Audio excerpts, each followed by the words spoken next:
um, comments sa mga anak, no? Because ang natural affinity ng mga anak is to defend parents. Ako lang naman yung anak na hindi nagde-defend kay PRD. Pero balik na rin natin, ganun din si PRD sa akin. Ang natural affinity na gagawin, natural na gagawin ni PRD is to defend me. Diba? Sinasabi nila noon, ginagaslight din nila kami, diba? O kasi may destabilization sa PRD, may maisog. Ano bang ginawa ni PRD? Di ba nag-react lang sa ginawa nila sa akin? Hindi nga ako nag-react nun eh. Hindi ako nagalit. Confidential funds, ano sabi ko? Fine, sa inyo na yan. Fourth quarter, sa inyo na yan. Hindi ko gagamitin. Hindi ko naman kailangan yan eh. Napapadali lang talaga ang trabaho kasi natatarget mo yung trabaho mo. Ano pang inano nila? Security, kunin namin lahat. Sa inyo na yan. Budget, kukunin nila lahat. Sa inyo na yan. Nagalit lang naman ako noong yung nangyari doon sa graduate, yung namatay doon sa Davao City, sa tear gas, sa panggugulpi, at yung mga pinukpok na mga tao. And ngayon, nagalit ako kasi sa paghabol-habol nila sa akin, yung mga kasamahan ko, hinahabol din nila. Excuse ko na lang, let's give them privacy. But one is already in depression. One is already contemplating suicide. One is in the hospital. May isa hindi nakakatulog. I agree sa pagmumura ha. Hindi dapat magmura kasi may mga bata naririnig. Pero gago talaga yan sila. Ako, wala akong problema. Pero yung ibang mga tao dyan na hindi politiko, na hindi naman nila hinahabol, pero ginigipit nila. Bang How is your relationship with Senator Amy Marcos now? Pulot-dulo na pagkatake. Politics.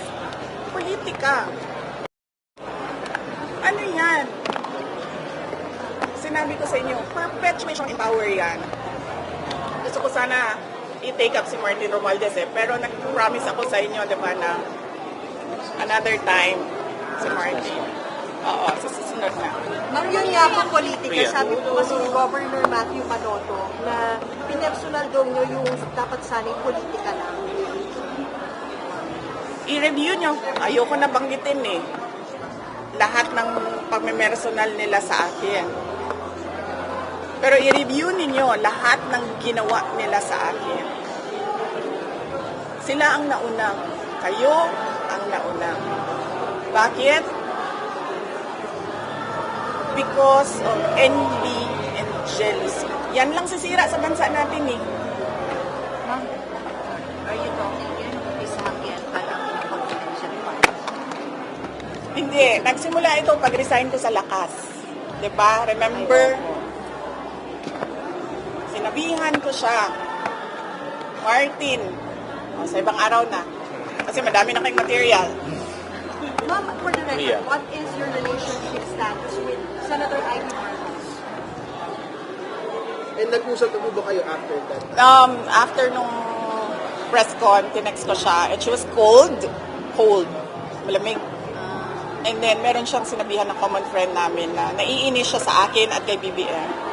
And then, sinabihan ko yung common friend namin. Sabihin mo sa kanya, huwag siya mainis sa akin at kay BBM. Mainis siya kay Lisa at kay Martin. Pero ano ba, friendship over na ba kayo ni Senator Amy? Or ano ba, it's just a phase? No, hindi ko alam. I cannot speculate on what will happen tomorrow. But as far as you are concerned, Vicky, ano si Senator Amy sa iyo? Para sa akin, she's a senator, she's a friend. I did not attack her. Alam nyo kasi ito si Remulla, nandun siya sa legal desecration of the dead. Sabi ko nga kanina, di ba? Talking about desecrating a body is not desecration of the dead. It is not illegal. It is taboo. Taboo siya. Meron sa atin dito, ayaw ang pag-usapan ng patay. meron sa atin dito, okay lang na pag-usapan ng patay. Diba? It's taboo for some. Ngayon, kung okay lang sa kanya, hindi okay sa akin, dapat respetuhin ko na okay lang sa kanya. Hindi ko aatakihin yung tao. Bakit ko aatakihin yun? Eh, yung paniniwala ko, hindi naman niya paniniwala. Parang Diyos lang yan. Naniniwala ka sa Diyos, ako. Hindi. Respetuhin mo ako. Na hindi ako naniniwala. Ikaw na naniniwala sa Diyos, respetuhin din kita. Ang problem kasi dito sa kanila, when there is a person who is outspoken, who is outrageously outstanding, sinasabihan nila na weird, sinasabihan nila ng kakaiba, sinasabihan nila ng crazy, insane, lukaret. There's nothing wrong with me. I'm just different. Respetuhin niyo yung not different ako sa inyo. Ang gawin mag-isip ko ay you texted her pero nag-reply naman po siya kaya nasabi niyo po siya. May we know the context of that conversation. You can share that to us. So, siya na lang ipa-share ninyo kasi siya naman yung mas nakakatanda. Pero since then, hindi pa yung nakakapag-usap ulit get over the phone lang. Wala na kami nag-usap after nung nag-text ako ng messages. Ma'am, we know your message. Alam mo, yan sila lahat. Yung mga nagsasabi ngayon na pinag-uusapan niyo yung patay. Simba ko lang, God forbid. Pag yung sa tatay ko na yan, sigurado ko may bubullshit dyan sa tatay ko. Why don't you just explain the allegations head on?